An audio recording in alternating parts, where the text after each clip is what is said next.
Exercise 2.1. This exercise is about input control.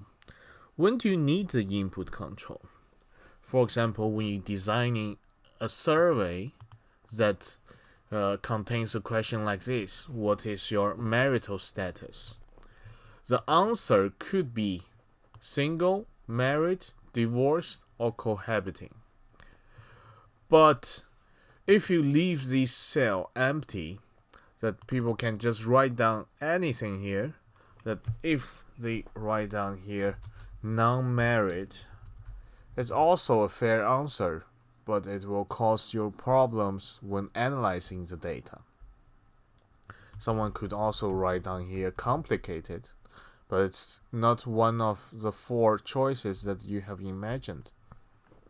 So how about we just control the input? So make sure that they can only choose from certain options.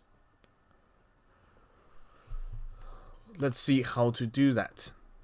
So we go to the data and data validation.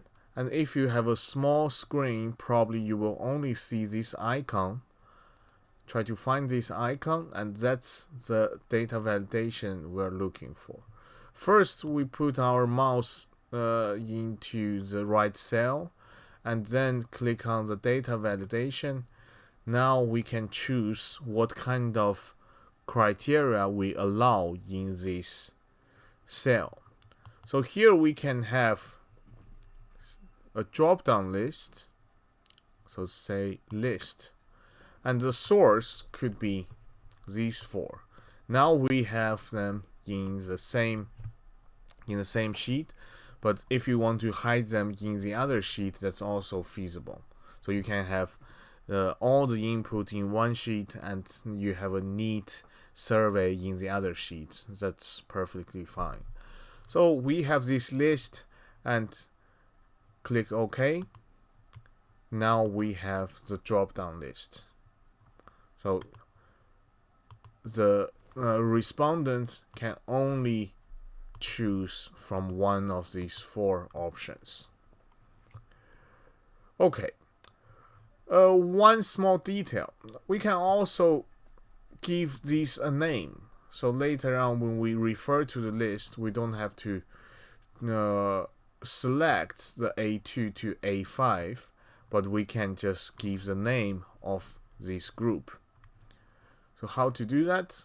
It's in formulas, define name, and we can give this whole range of data a name called marital status.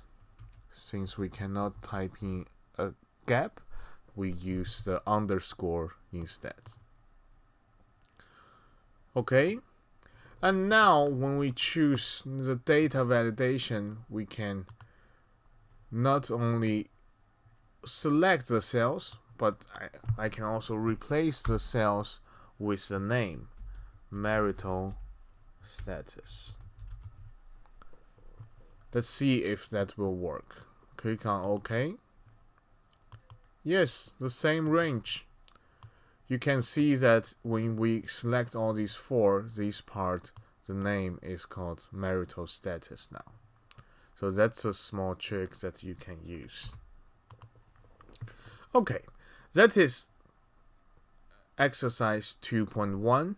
I will see you in the next video.